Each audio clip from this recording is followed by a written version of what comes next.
Good evening, dear students. Today I will teach you idioms and phrases. I have brought for you 20 idioms and phrases, my dear students. idioms and phrases को हम हिंदी में मुहावरे और लोकोक्ति कहते हैं और ये मुहावरे यानी कि idioms प्रत्येक कॉम्पिटिटिव एग्जाम्स में आपसे पूछे जाते हैं.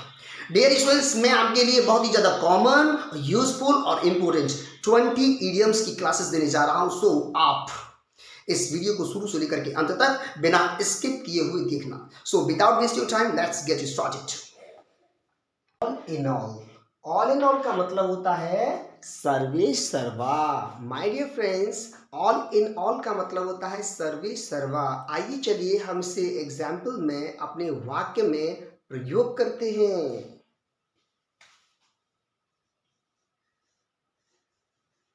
My father is all in all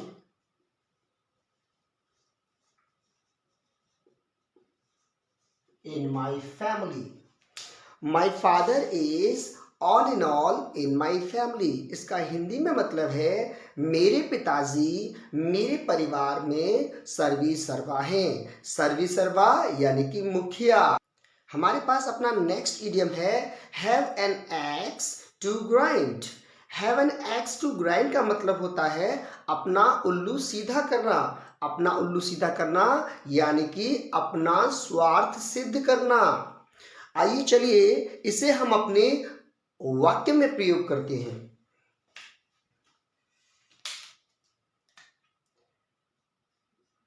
I do not like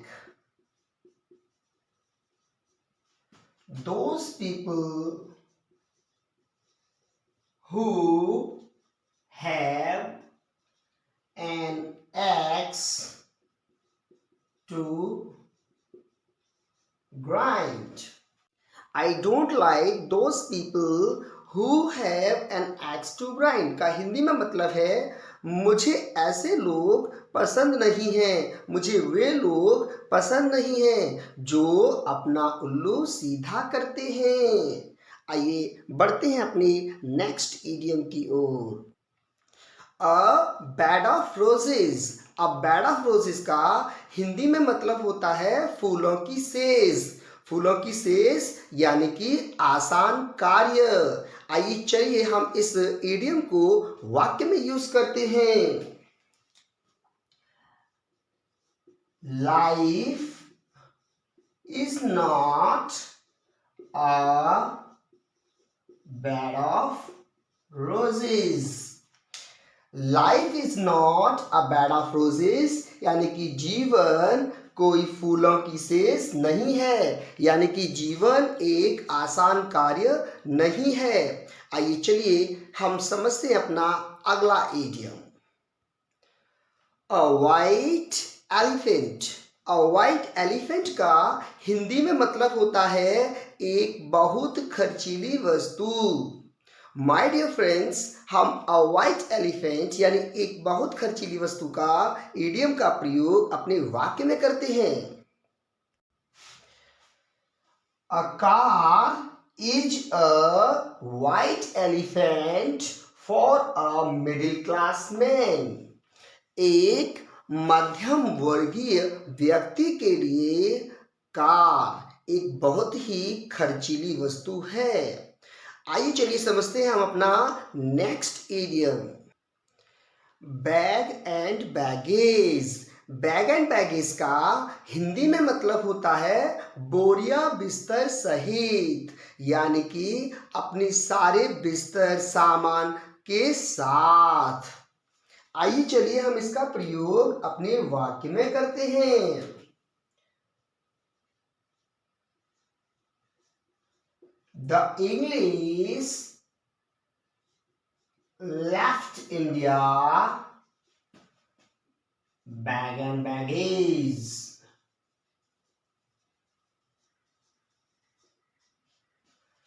The English left India bag and baggage यानी कि अंग्रेजों ने हमारे भारत को बोरिया बिस्तर समेत छोड़ दिया, यानी यहां से चले गए. आइए चलिए समझते हैं अपना next idiom. A man of letters. A man of letters का हिंदी में मतलब होता है एक विद्वान व्यक्ति, एक पढ़ा लिखा व्यक्ति। आइए चलिए हम इस इडियम का प्रयोग अपने वाक्य में करते हैं।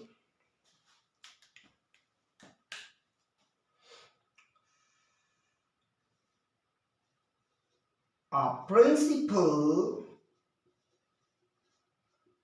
is a man of letters.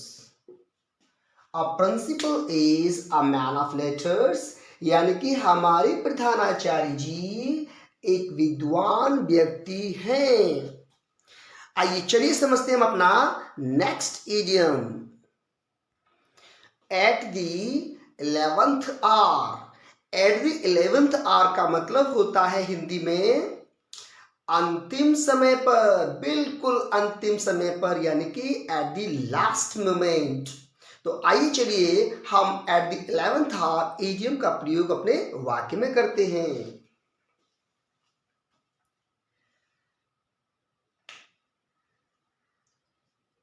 If you prepare your exam,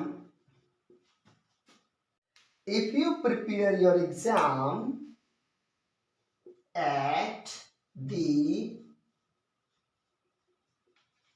11th hour, you may fail।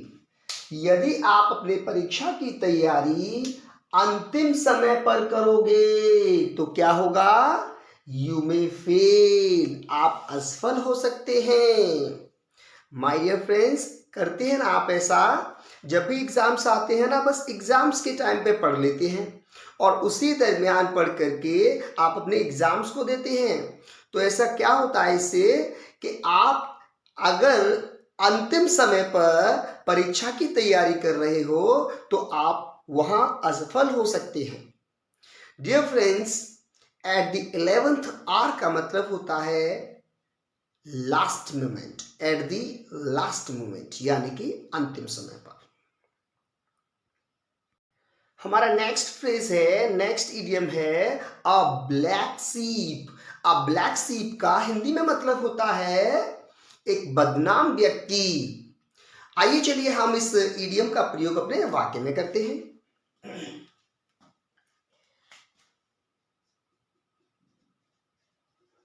Every family has a black sheep, यानी प्रत्येक परिवार में कोई एक तो बदनाम व्यक्ति होता ही है। आइए चलिए हम अपने नेक्स्ट फ्रेज को समझते हैं। Beat about the bush. Beat about the bush का मतलब होता है घुमा फिरा के बात करना। तो घुमा फिरा के बात करना यानी बीट अबाउट बुश का हम अपने वाक्य में प्रयोग करते हैं। Just come to the point. सीधे अपने पॉइंट पे आ जाओ, अपने मुद्दे पर आ जाओ। Do not beat about the bush, यानी कि घुमा फिरा के बात मत करो। सीधे सीधे अपने पॉइंट पे आओ, अपने मुद्दे पर आओ, पते की बात पर आओ। घुमा फिरा के बात मत करो। Do not beat about the bush. आइए चलिए समझते हैं हम अपना next phrase, die in harness. आइए चलिए हम डाई इन हार्नेस का अपने वाक्य में प्रयोग करते हैं और समझते हैं कि डाई इन हार्नेस क्या होता है। Die in harness, die in harness का मतलब होता है कर्तव्य पूरा करते हुए मरना। कर्तव्य पूरा करते हुए मरना, कर्तव्य पूरा करते हुए मरना यानी कि डाई इन हार्नेस। आइए चलिए हम इसका प्रयोग अपने वाक्य में कर लेते हैं। अब्दुल हमीद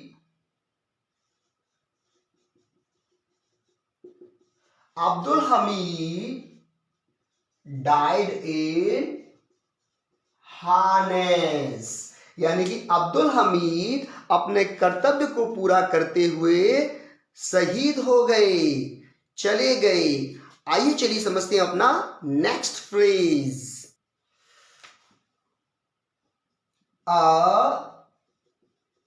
टर्नकोट। टर्नकोट का हिंदी में मतलब होता है दल बदलू। दल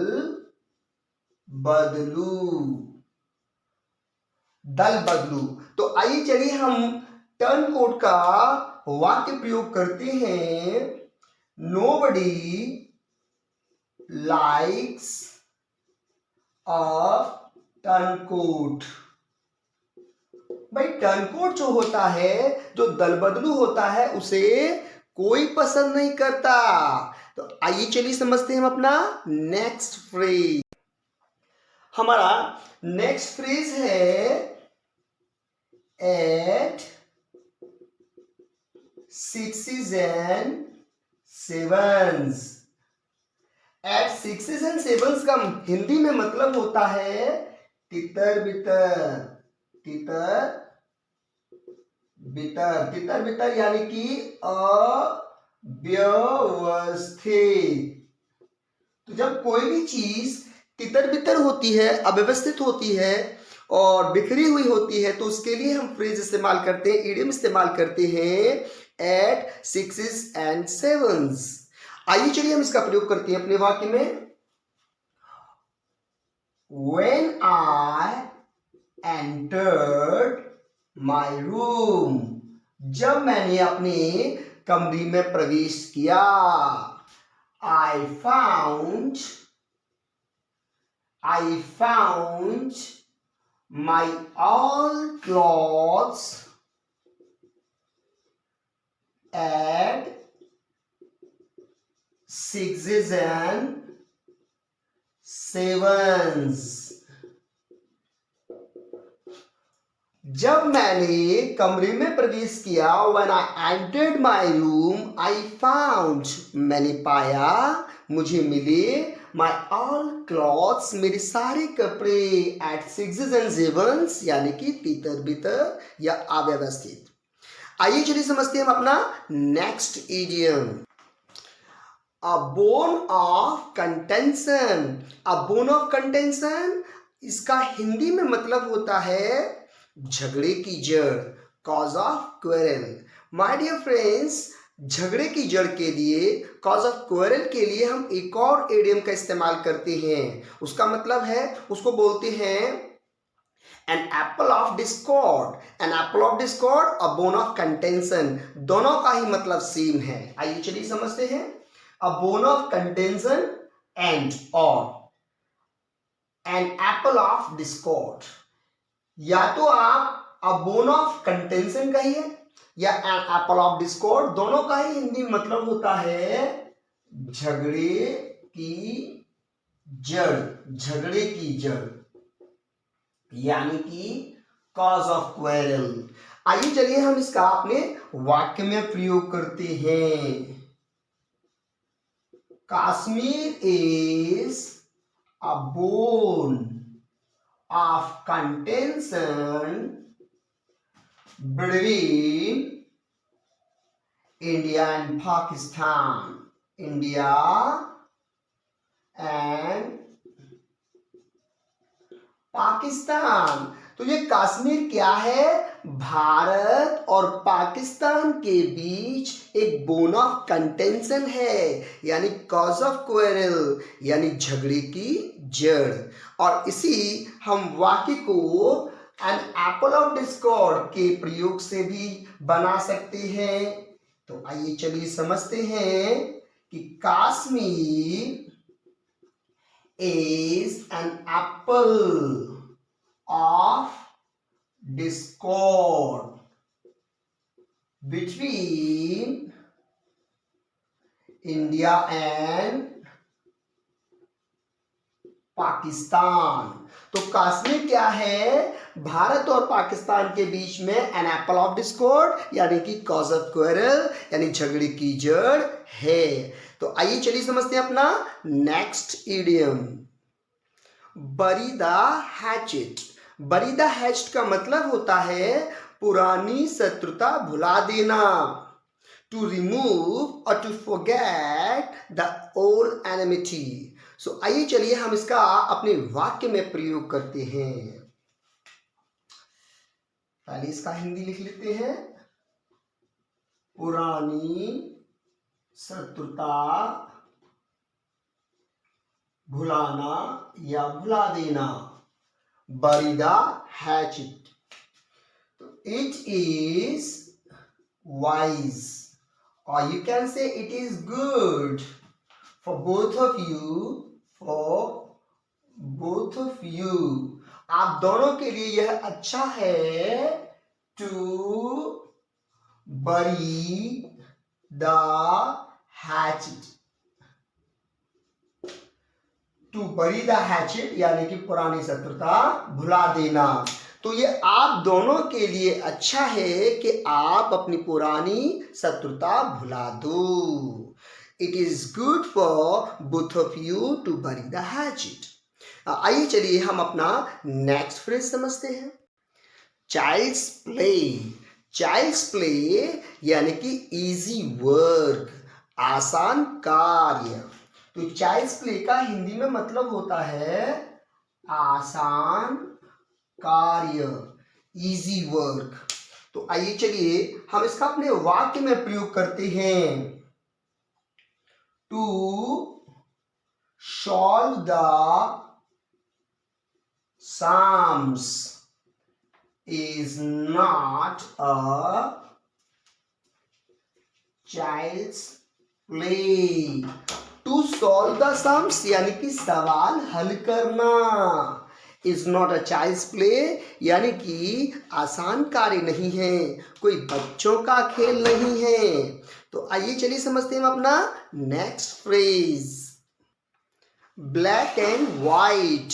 ब्लैक एंड व्हाइट का हिंदी में मतलब होता है इन राइटिंग यानी कि लिखित रूप से या लिखित में। हिंदी में लिख देते हैं लिखित रूप से या लिखित में। चलो इसका वाक्य में प्रयोग करते हैं, I gave my application, I gave my application to my class teacher, black and white, black and white। मैंने अपना प्रार्थना पत्र अपने अध्यापक को लिखित में दिया। हमारा नेक्स्ट फ्रेज है build Castle's in the air. Build Castle's in the air का हिंदी में मतलब होता है हवाई किले बांधना। हवाई किले बांधना यानी कि हवाई किले बनाना, हवाई किले बनाना। हवाई किले बनाना का मतलब होता है सपनों में ही बड़े बड़े काम करना, लेकिन उन्हें पूरा करने के लिए मेहनत नहीं करना। सो आइए चलिए हम इस इडियम का प्रयोग अपने वाक्य में करते हैं, we should not build castles in the air यानी कि हमें हवाई किले नहीं बनाने चाहिए। हमारा नेक्स्ट फ्रेज है, नेक्स्ट इडियम है एट रैंडम। एट रैंडम का हिंदी में मतलब होता है बिना उद्देश्य के। आइए चलिए लिख लेते हैं हिंदी में, बिना उद्देश्य के, यानी कि निरुद्देश्य। इसका हम हिंदी में अपने वाक्य में प्रयोग करते हैं, we should not spend money. हमें पैसे खर्च नहीं करने चाहिए। कैसे नहीं करने चाहिए? एट रैंडम, यानी कि बिना उद्देश्य के। तो हमें अपने पैसे बिना उद्देश्य के, बिना मतलब के खर्च नहीं करने चाहिए। तो we should not spend money at random. Next idiom है jack of all trades. Jack of all trades का मतलब होता है हरफन मौला। लिख लेते हैं हिंदी में, हरफन मौला। हरफन मौला यानी कि प्रत्येक व्यवसाय में अपनी जानकारी रखता है, तो उसे बोलते हैं जैक ऑफ ऑल ट्रेड्स। इसका हम अपने वाक्य में प्रयोग करते हैं, he is jack of all trades. वह क्या है? हरफन मौला है, बट मास्टर ऑफ नन। लेकिन वह इनमें से किसी व्यवसाय में दक्ष नहीं है, मास्टर नहीं है। तो वह हरफन मौला है, प्रत्येक व्यवसाय में कोई न अपना हाथ रखता है, अपने काम की जानकारी रखता है, हर कार्य को करता है, लेकिन प्रत्येक कार्य में वो मास्टरी हासिल करे हुए नहीं है। इस वाक्य का मतलब है he is jack of all trades but master of none. तो हमारा अगला इडियम है at a stone's throw. At a stone's throw का हिंदी में मतलब होता है पास।